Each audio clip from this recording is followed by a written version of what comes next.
How y'all doing over there on the other side of this camera? I'm sitting here with Cassius Tae. We in the middle of Iridium. We finna have this lab podcast.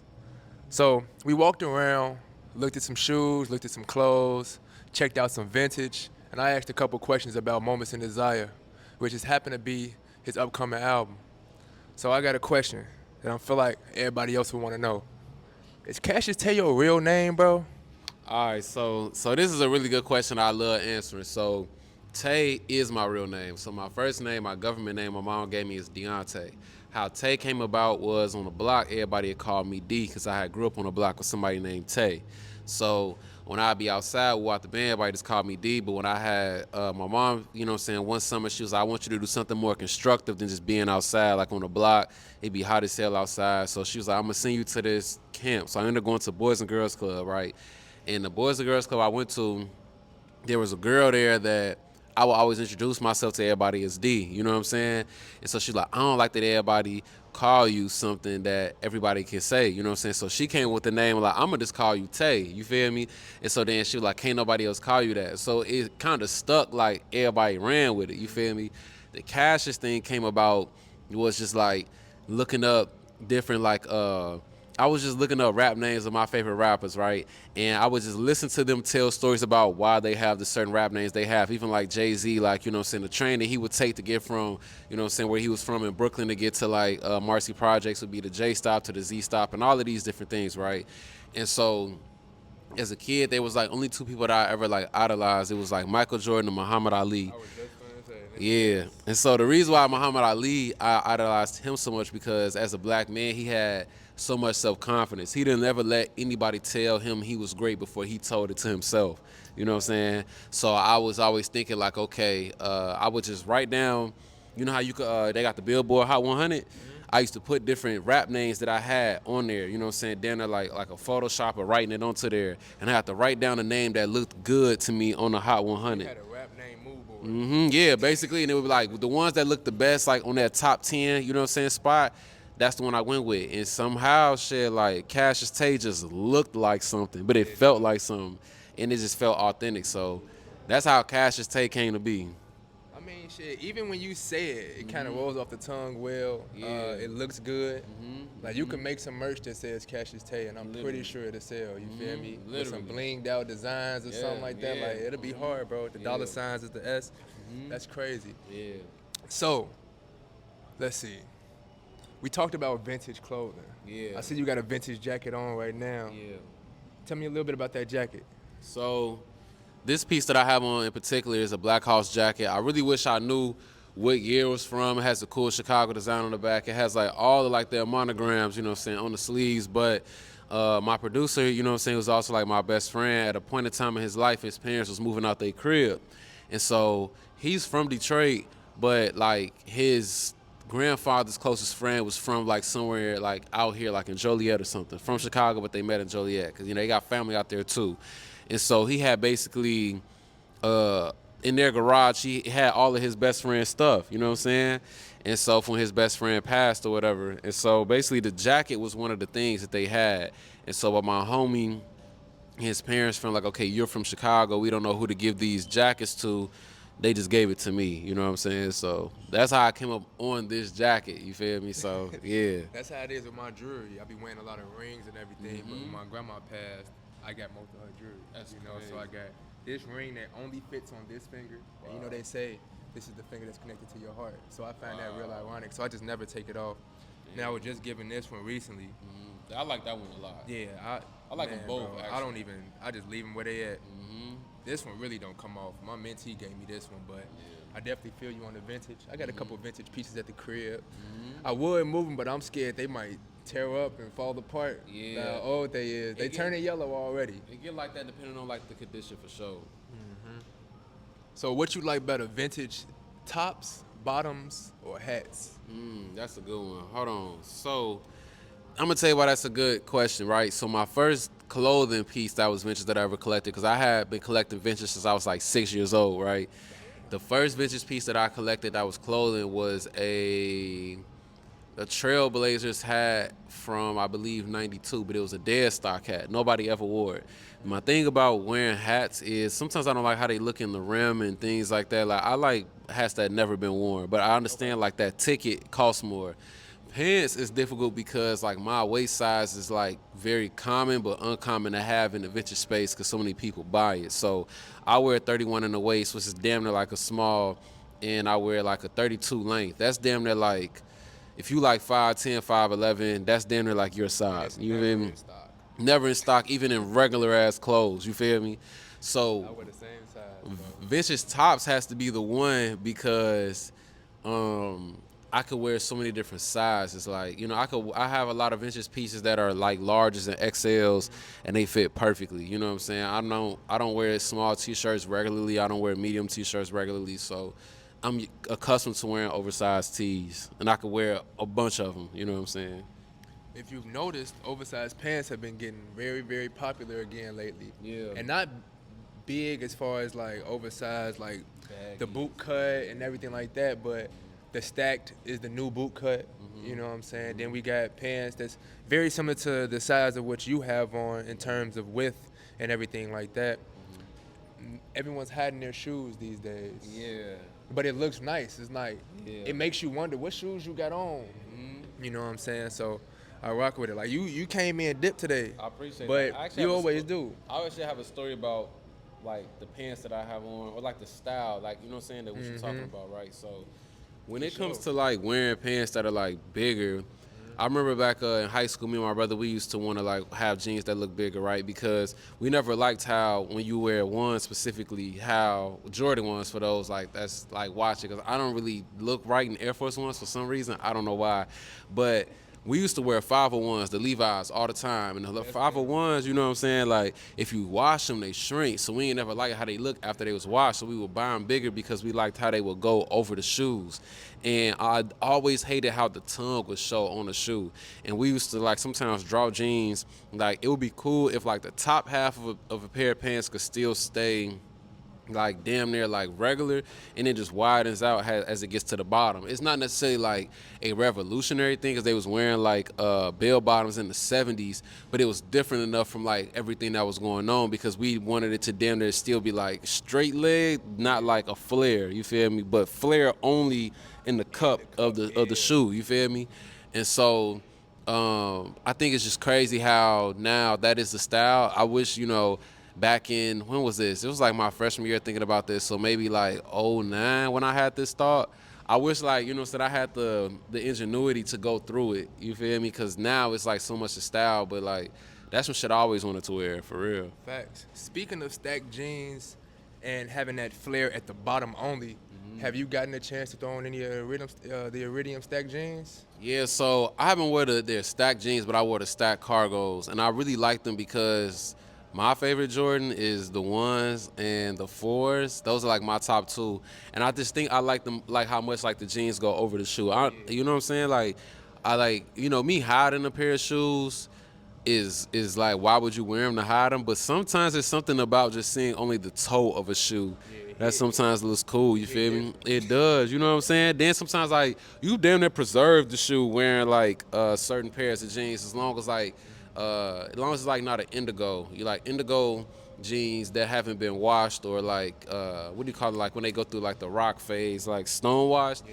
That shit'll bleed out. You know what I'm saying? I definitely had jeans bleed out on shoes, but yeah, like that's the vibe for me for sure. Yeah, that's why I'm more so into the cargo stack than I am jeans, only because, bro, I've ruined a pair of shoes just from them bleeding. I've washed the pants 3-4 times, and that bleed still came through, bro. You know what I'm saying? So especially with Levi's. Especially with Levi's. Oh my God. I've been ruined so many pants. Oh, Levi's. bro. I mean, so many shoes. It's crazy. Let's see. So we just talked about vintage. Let's talk about brands like Supreme and Bape, and then we have Iridium. Iridium being its own brand, looking to tap more into the industry in terms of a worldwide look. Yeah. You know, everyone in Chicago knows about Iridium, Everybody. right? But everyone worldwide knows about Bape and Supreme. And of course, it's because of their marketing tactics and things like that. Yeah. How do you feel about local brands? And I wouldn't say the word competing, but how would you feel about local brands standing against the tail of time with these other brands that's out here now that already have the notoriety and everything behind them?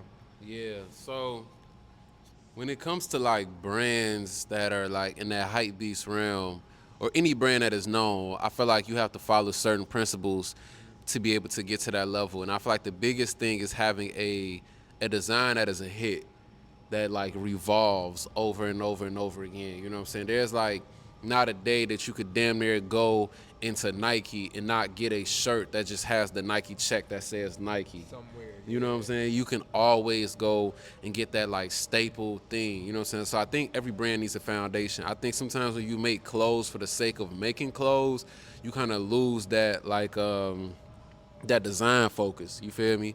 Now, if you're somebody like a Zara who isn't name based all over the clothes and has different prints, now you're like in a space where you have to live up to a certain level of like execution of like how you present the brand. You know what I'm saying? Like H&M is just like not as elevated as Zara, and Zara isn't as elevated as like something like a Balenciaga, but they essentially kind of in the same realm, have the same, you know what I'm saying, that they have the same path. There's always just somebody who wants to look more like fashion forward, more etiquette. And I think that they execute those things so well, but sometimes like brands that just want to put their names everywhere, I think they're like, without having that basic science of like why I would like this, is why like they don't get to that same level. So I think one thing, and this is not like even Iridium, just all brands in the city, like to be able to go higher, you gotta like get down to something just so very detailed. You know what I'm saying? Very small. I can always count on them to have this thing. It's kind of like my brand, for instance. You know, I got Lost Cause, the hat that's on my head, and I think that's what makes these hats. Like, I don't care if it's the wintertime, summer, fall, or spring. They will always buy that hat because of one, how it makes them feel, just connecting with the brand, but also just having that piece that's just like it goes with anything and everything. Like, it's not too much going on, and it's not too simple to where like, anybody could do that. You know, like this is my handwriting. A lot of people don't know that. So it's also being a compliment of that and finding ways to touch people in ways in which they support you. Especially when it comes to the brands. Like if someone supports you, you could really make anything and people would, you know what I'm saying, support it as long as it represents you as it's being, you know, put out. So that's how I feel about Iridium. I feel like when people come up in here, they feel like they're at home. You know what I'm saying? They able to connect with 1, 2, 3, 4, the whole team. You know, Platinum's very transparent. If you need to talk to him about anything, he's willing to talk. A lot of brands aren't like that. So that's where I feel like the longevity. I feel like, you know, one person at a time, one step at a time, like this. You know what I'm saying? We can't do nothing but inspire.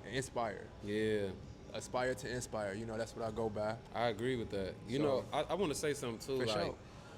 When I think about the word aspire and inspire, right? I think that when it comes to like the type of rap style that I have, you know what I'm saying? It's always those questions of like, are you more of a lyrical rapper? You more melodic? You this or you that? And I never really liked, you know what I'm saying, those terms just because like that box that it puts you in. So if I say somebody like I'm more lyrical, that makes them think like, oh, you boom bap. You know what I'm saying? And it's just like, no, that's not necessarily the case. Like I can rap to that shit, but I can rap to a lot of like trap beats as well, or just beats that just are just raw beats. It don't have to be, you know what I'm saying, a label. And I think like whenever I write songs, I think I focus on like, am I being an aspirational rapper? You know what I'm saying? Am I like saying things that's making somebody to aspire to like be more than where they are today? You know what I'm saying? Like that's all I care about. And I think like even sometimes my vulnerability that I put into music, I say things that I've been told by men that, you know what I'm saying, I'm not, you know what I'm saying, necessarily is brave enough to say, but that encouraged me to say those things or come to grips with those emotions, is just look at certain things, whether that's just like, I need to heal certain things, or I need to like probably have more fun in life. I need to probably be more loose. I could be more braggadocious and saying like, yeah, I am on the wave. Like, you know what I'm saying? There's a lot of people that can't see me in that regard. And I think that like a lot of things when it comes to like being a rapper, there's always this thing of like uh being the best rapper, you feel me? And I know like for a fact there are a lot of people that definitely can't rap better than me, but I'm definitely not wearing that every day. It's like that's why I'm as good as I am, you know. So I think the biggest thing that I want to be known for is like the best like feeling maker, that I make something that always made you feel pure, made you feel whole, you know what I'm saying? Even if I made a song that necessarily wasn't for you, you know what I'm saying, that I make something that like that was an offering of art to society and to the world, that like either aided into the progression, or, you know, so if you got any wounds, it stopped the bleeding. If, you know what I'm saying, you just needed to pick me up to feel happy, or if I just boosted the happiness, you know what I'm saying? Like I wanted, like that's what I think of when I make music. Like any situation, any moment, you know what I'm saying, that you desire to feel, I would like to be the one that can like, you know, take you to that best place of that feeling. One, you good with your words. Man, I appreciate that a lot. It's like you tell stories, and I say the same thing when I listen to your music. Like your music is very like progressional. You know, Yeah. it's very like it's substance based. It's not just a song put out with some words, some bars, and some flows. Yeah. Like I could tell you take your time. Like even when we was in the studio together, we dropped the beat and you wrote, and when you got up in there and you had to freestyle the rest, you still stayed on topic. Yeah, literally. And you did not derail into what is easy to everybody, rapping about all these women and all this money and all these drugs and stuff. Like you stayed in your pocket. And I've been working on not cutting people off, but when you were speaking on your delivery, I was just sitting here like just being the best Cassius Tae, like being the best Tae that you can be. You know what I'm saying? That's actually, damn. And That's, punching the beat like Cassius. yeah, exactly. No, that's a good point, bro. I think like for anybody doing anything, like I definitely want to inspire people, because a lot of people always see like how I do certain things, or why, what drove me, and how I landed, and how I got certain opportunities, and it all stem from just thinking like I could do it. Yeah. And it's just like, as long as I'm being myself, like it's gonna happen. You know what I'm saying? Bro, that's what's most important. Self-belief is different, and I think that like a lot of people are sometimes finding ways of how to stand out and how to be different, but a lot of times just being yourself is the easiest way. It's just like when you look at what too many other people are doing, that's how you dive into this lane of comparison. Like people are always going to compare to something that's like unfamiliar to them, but like a direct comparison is just, you know what I'm saying, it just seems like too much of like something that you lack in originality. And honestly, I see that a lot in design and a lot in clothing. I feel like just as much in rap music, sometimes it's a lack of originality. Yeah, you know, everybody encourages the next person to stand out, but sometimes standing out becomes a moment of isolation within self. It do. And I feel like rather than standing out, you should want to stand in and be that standout. You know what I'm saying? Like exist amongst everybody, you know, coexist, stand inward but in be who yourself. you are Yeah. amongst others. Yeah, And that's yeah. how you aspire to inspire. Like Yeah. how I move should inspire the next person to move that way. Exactly. You can't tell everybody what to do. You can't, you like they say, you can lead a fish to water, but you can't make it drink. You can't make it swim. Same thing with camels. Yeah.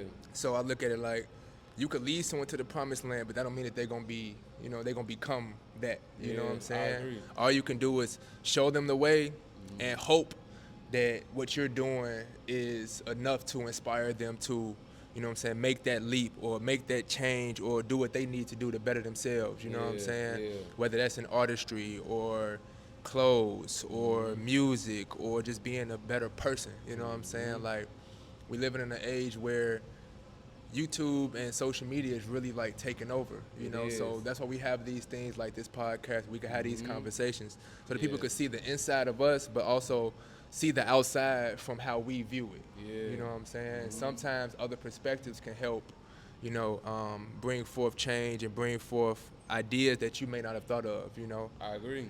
you get somewhere fast by yourself, but you get somewhere further when you move together. You know, else. so just putting these thoughts together, putting our brains together and our minds and our energies, It's just important. and doing what we can to shift the narrative of what Chicago is, what artistry is, and just what being a good person is. You know, being a good person isn't always about how you want to be. Sometimes it's how you need to be for the sake of others, I agree. without losing yourself in the process. Yeah, You know. I agree. So got another question that I wanted to ask you. You just came from Africa recently, a tour Yeah, that yeah. led into a movie that was just in some theaters. So Yeah, they crazy. definitely got to know about that. Definitely got to Yeah. know about that. So this past summer, uh, June, it's crazy. I had went to South Africa on a music tour, and the whole point. So the name of the music tour is called Eat, Pray, Study, and the whole point was about going to like these different communities and connecting with them in different like communal things. You know what I'm saying? As far as like eating together, praying together, and studying together.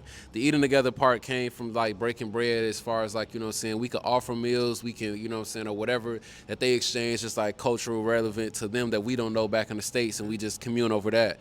The pray thing came about from like, you know what I'm saying, operating in pure faith that like whatever things that we can get done together, whatever mission it is, whether it's to like help a community, help a school, you know what I'm saying, share light on certain topics as a collective from two groups of people from different places, the States and from South Africa, we can combine that and accomplish that.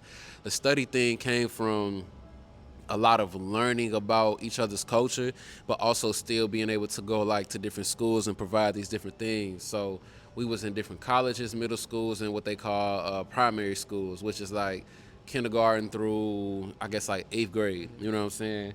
And so on that tour, yeah, yeah, it's way different. Even like on the tour, we even went and did like club appearances as well. You know what I'm saying? To make sure we touched like all bases. And during the time of being on tour, we was able to fortunately enough record a documentary. And this documentary is currently on a tour right now. It's going around the first stop was Chicago, then Phoenix, and then Compton, I think is next, and then Kansas City is like the last place. It's exactly, you know what I'm saying? And so the documentary is touring around because the main person who put the tour together, which is PK the Poet, he invited somebody from each place that he had a stomping ground. Him being from Chicago and then him living in Phoenix, you know what I'm saying, him spending time in Compton. And I can't remember how he had a connection to Kansas City, but it was all purposeful, you know what I'm saying? So I kind of just got the call just because he didn't have anybody from Chicago that he felt like represented, you know what I'm saying, his home as much as he would like, you feel me? He didn't want to be the self-representation of every part, you feel me? And so, yeah, he had the genius idea of like making a documentary. He explained to me the vision, and I was just like a piece on the championship team. Yeah, so it was an amazing opportunity. So speaking of championship team, and we were talking about the Bulls, who are you on that championship team? Crazy. And this is aside from the trip to Africa. This is just in Yeah, general. If you was to put yourself on that championship team, who would you feel like you more compatible with? So I'm gonna have to go Mike. I'm gonna have to go Mike for like the simple fact that like I think I'm just kind of like getting to like this point in my life of accepting or understanding like my own star power, right? And I think that like if I do something, a lot of people tend to like question how they go about things. You know what I'm saying? Me having that leadership quality of being like, damn, like, am I working hard enough or am I working smart enough? Do I care about what I'm doing? Am I intentional enough? Am I just like, do I have something that's like just as God given as that? You know what I'm saying? That this person has. And I think that being able to like command attention when need be, I will also say when Mike joined the Bulls, like he came in as like a rookie, even though he was the best skillful player, he still had to learn, you know what I'm saying, how to play the game through other people that are like were veteran players. And I think that like as far as like the tour situation goes, you know, although PK put the tour together, you know what I'm saying, there was a point in time where like I had to start doing longer sets and more shows than him because of him losing a voice, you know what I'm saying? So it's like, okay, a lot of people were like, we want to start after like Cassius does the show because he's the one that's gonna get the crowd, you know what I'm saying, more engaged. He's the one to break the ice, you know what I'm saying? So it's like that's another Michael Jordan quality, you know what I'm saying? Like there's no like, you know, him selling out them tickets at the Bulls Stadium, I mean at the United Center wasn't just because he was Michael Jordan, it's because he played with a certain level of finesse and confidence and style that was like entertaining. And I think about that like when it comes to showmanship as a rapper. So, and me, even as a kid, like I used to tell people my name was Mike. You feel me? Like And then sometimes they ask like Mike what, I'll be like Michael Jordan. You know what I'm saying? I used to say that shit. So for a long time, there's like a group of people who Funny, and I'm the ball. you fit the crazy as hell. You know what I'm saying? But it's crazy. It's a group of people in life that really think that's my real life name. It's like you tell people like, you know what I'm saying? Like my name Michael Jordan. So gotta go with Mike. Let's see. I'm trying to find some of your music real quick to play for the people. The Wi-Fi working in here. A little battery came up. Probably just gotta.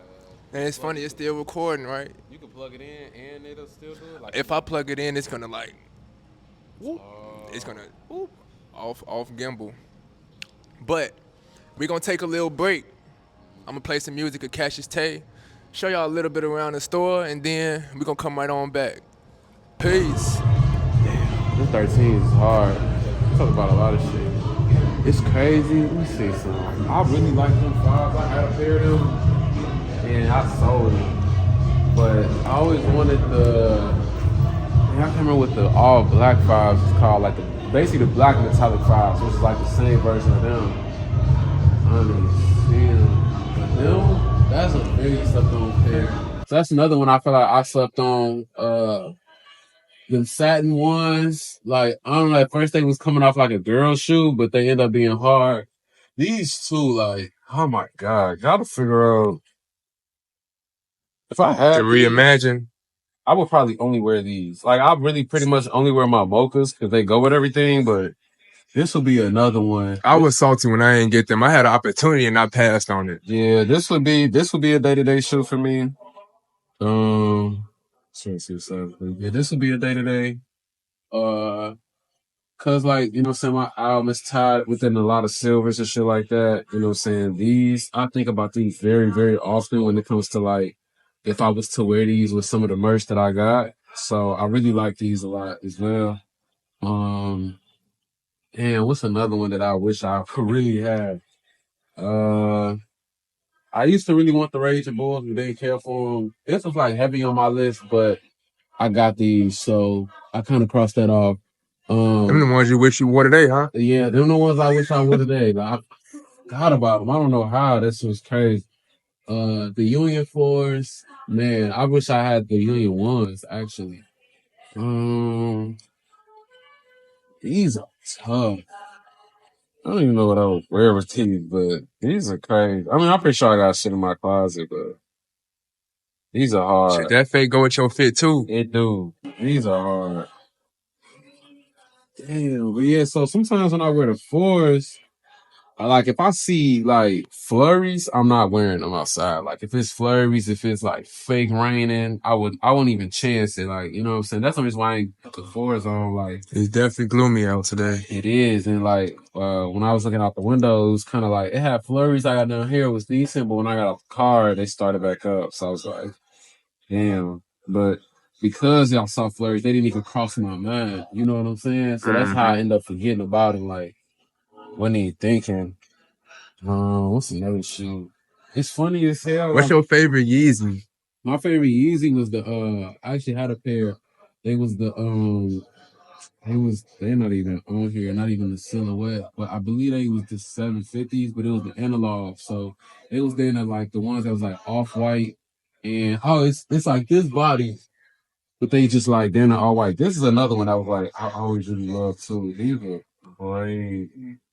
But the ones that I like, their color was like this. It was like this same color, but like, you know what I'm saying, on this shoe. So that was like definitely like the everyday shoe. But I ended up selling them though. Uh, I always wanted to try on a pair of Easy boots. I actually never have. I actually lied. I actually did put on a pair one time, but they wasn't my size. They was so damn big. I was just like, there's no way I would ever wear these. But I see people wear them and they look cool in them. So I was like, maybe I just didn't try on my size. And they look crazy as fuck though.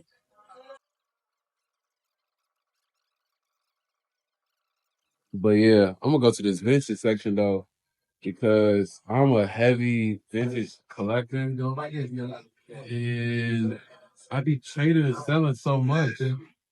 It's tough for real. It's tough. I actually modeled this jacket. This jacket is still crazy. It's the insulated one too, so it's Yeah. decent. But let's see if I can find some. And that's what people don't know. It's hard to find those insulated in colors. Very, very, very hard. You know what I'm saying? Then it's embroidered. So, you know what I'm saying? That kind of like adds something to it. Let me see if I can find like where any vintage pieces would be. It's pretty much see like all the original. Nothing. So I've never really been like a hype beast person. You know what I'm saying? So like there are some things that Supreme does that I really, really like, but it's a lot I just kind of don't give a fuck about. Like it's just like it's whatever. You know what I'm saying? So I've never been into that. Maybe there's a vintage show here. So I'm like a purist when it comes to like the vintage shit. Like I do not like people wearing vintage clothes around me that they got from like a Rue 21 or some shit like that. You know what I'm saying? Like I don't knock it. I just call it a graphic tee. I just don't label it. You feel me? Same as like a vintage tee. So you got like, you know what I'm saying, the Tupac tee from Forever 21, you just got on the graphic tee. You know what I'm saying? But a vintage tee is something different. You feel me? It's like it encapsulates like a moment in time, even down to like how the stitching is and shit like that. So I've had multiple vintage pieces. This is a vintage piece as well. This came out.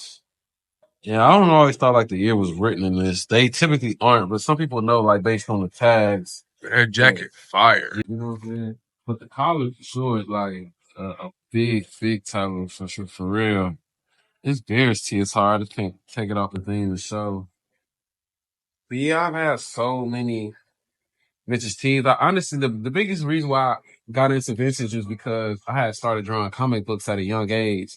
And when I had started drawing comic books, they was all old comics. And so I would draw comics, and then at the end of every Friday, I mean, the last Friday of the month, my teachers would let the whole class like read whatever book that I wrote. So I had to come out with a new issue a month. Then they're like releasing a single, you know what I'm saying? That's how I got into storytelling and rapping and shit, right? And so a lot of vintage tees kind of remind me of like comic books because of like the artwork is so different from any other form of like clothing, just like comic books different from any other form of literature. You feel me? And so I started wearing it because I was like, you know, honoring like that feeling of nostalgia and the way that it feels and the detail to like the fabrics and shit like that. But mainly being an artist, we get tired of wearing the same shit. So I would go buy, you know what I'm saying, vintage pieces, whether I go to like festivals or whatever, and then swap them out.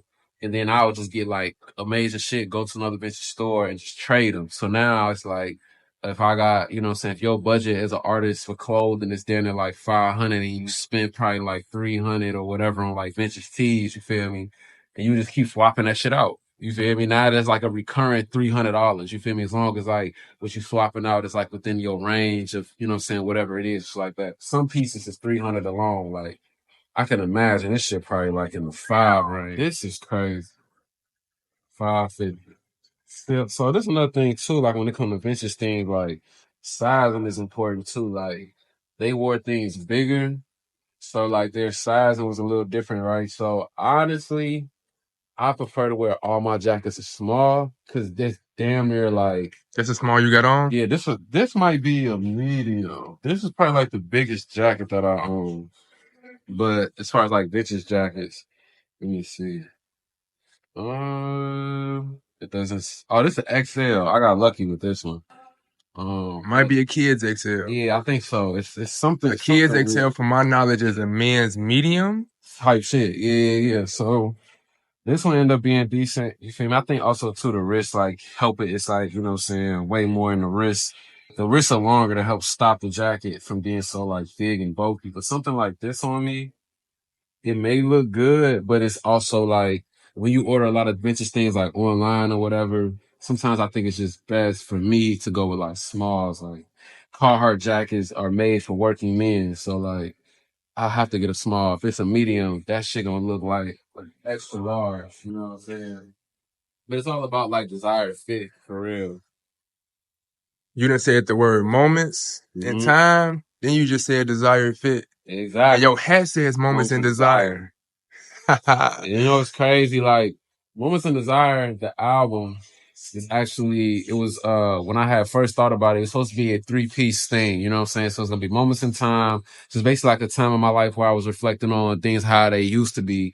Moments in Doubt is a time in my life where like, I'm just reflecting on a place that I don't want to be. And Moments of Desire is a place of thinking like, okay, based on what I've lived in the past and what's my current situation, where do I see in my mind where I want to go? You feel me? And I think like, when I think about, songwriting and how like Moments of Desire became a design company as well, I kind of like took that same ideology and put it towards whenever I work with people, like what is like your go-to thing in life that you want out of this? I'm not just like designing something just to get paid. I'm helping somebody get further in their life or further in like the vision that they have. So I think like I always focus more on the desire that people have. You know what I'm saying? Design is less about talent and more about problem solving, but you got to know the problem before you fix it. So that's Moments of Desire in a nutshell, for real.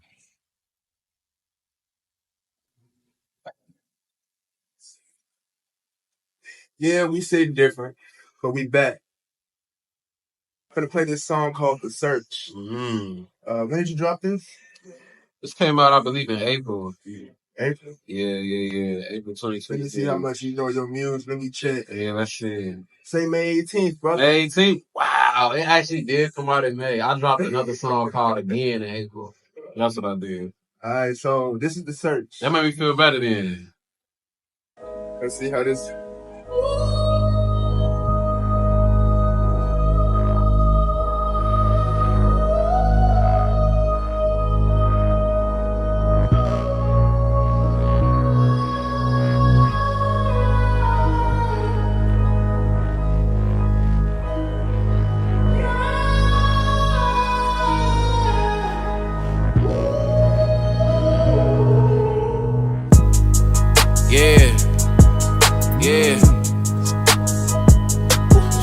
Yeah.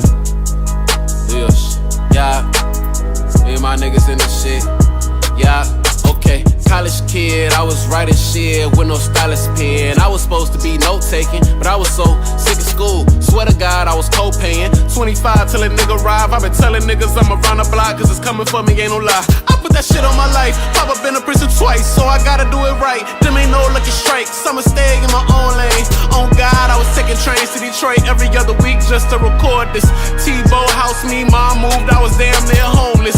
Not to mention I was hungry, but thank God I was focused. My stepmom tell me get a job every week and I should let go of this. Now you know that I'm a tourist, going places, tourist, built up, tourist.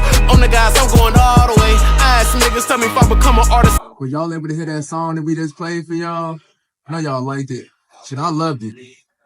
But I wanted to get into some more questions about music, but more so about Chicago. Yeah. How do you feel about Chicago's space in music right now? Like, what direction do you see us going in? What direction do you feel like the city has been taken in?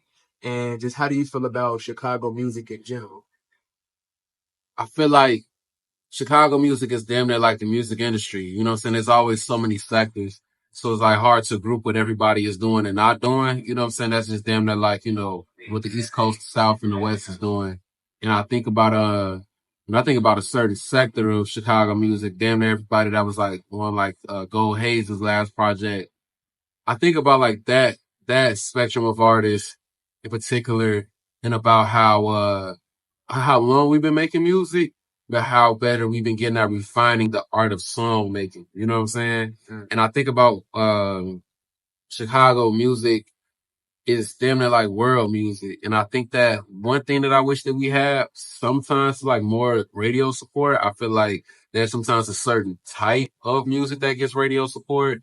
Having to be from like certain areas, talk about certain things. And I don't ever like knock anybody else to shine, but I think that like to be in the forefront of like Chicago music and providing opportunities, I feel like it should be an all encompassing thing as opposed to like, artists having to provide opportunities for themselves. They're like bigger conglomerates, which is why I appreciated Hayes decided like, okay, me being a producer, I have the power to be able to bring all of these forces together that are doing their own thing, but it would be nice to hear them all in one project. Yeah, you know what I'm saying? So that's just my take on Chicago music for real. And I saw you, Eli, Fasar. I seen everybody. Like I missed the listening party myself, but I was sitting there looking at the recap, salty like, dang, Yeah. All my family is on the tape. It felt like being at the Grammys. It felt like being at a Grammy. It looked like it. After party. You know what I'm saying? That's what it felt like. And I believe in everybody that was in that room. Even if you wasn't on the album, like artists that came in, I believe in each and every one of them. Like, they don't even know Go Hayes got bars too. Facts. Like even him. Crazy. You know what I'm saying? I think it was important for him to open his album rapping, you know what I'm saying? As somebody who produces, like to show I'm not no DJ Khaled. So encompass what it means to be an artist. You know what I'm saying? In all areas. So yeah. Hey, being an artist, you gotta have different bags, different pockets. You do. Just like having that artist satchel on you. Yeah. All these different pens, all these different paint brushes and stuff, bro. You never know what medium you're gonna be working with at the moment. You never know. And I think like as an artist, being a part of so many different things just provides so many more opportunities to you. Like me being like a rapper that also I've gotten paid to write songs for other people. That models that's been signed places modeling, that's been a brand ambassador, that's not only been in print, been on runway, also been featured in like music videos. Somebody that's a designer, not necessarily just only focused on one aspect. You know what I'm saying? I'm graphic as far as like promotional, billboard ad, getting your whole tour, you know what I'm saying? I got the design ready, whatever you may need for those promotional assets, and you get into product design, whether that's merchandise or how you want to package it.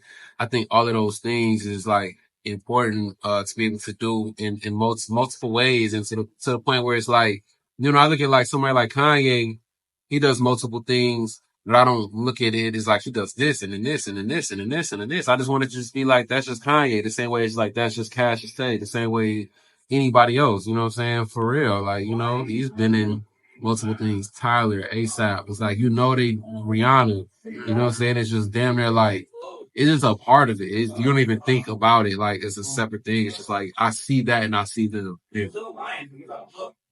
That just comes from everything being a compliment of that person. You know what I'm saying? Same thing he's talking about, really. Yeah. People tell me all the time, bro, you do too much. Like, no. I'm sitting here doing a podcast right now, but most people know me from my clothes. Yeah. Then when I play my music, they be like, bro, you rap too? And it's like, I just do anything. I look at it like you never know who you're going to come across that may need a little bit of help. Yeah. Just like bro on his album. Yeah, he got beats up on there, but he didn't know how to spit too. Yeah. So if there's a certain direction that he wants a song to go in, and the artist that he chose for it can't get that pocket, he can help them get that pocket. Nah, he had that experience as well. He was doing that too. Exactly, bro. It's like somebody may have A to Y.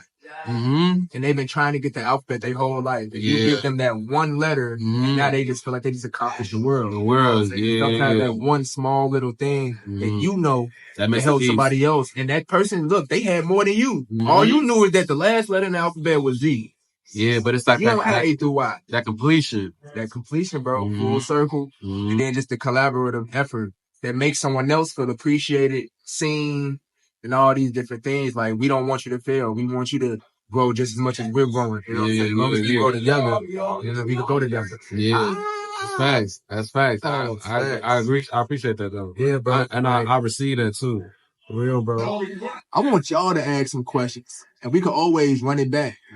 He could come back again and answer some of y'all questions. Cause I know some of y'all are probably wondering, who is Cassius Tae? You done found that out. But I know it's other things that y'all want to know too. Comment below. Or you can follow him on Instagram and ask him yourself. You know what I'm saying? We can do that too. Because as you can see from the conversation, we're not holding nothing back. Yeah. We're not gatekeeping. We here for you as much as we here for ourselves. Thanks. You know what I'm saying? No one's getting lost in the sauce. So look, once again, my name is Cassius Tae. I'm not sure when this will drop, but hopefully next time I see y'all, I have an album for y'all.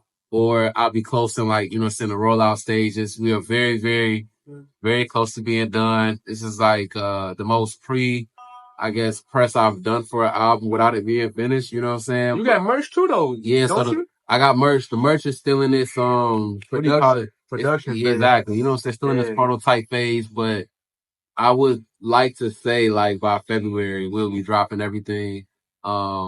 Just want to make sure I give everything the most detailed and clear attention, you know what I'm saying, that it has, so it reaches the masses the way that it should. But the merch is definitely on the way.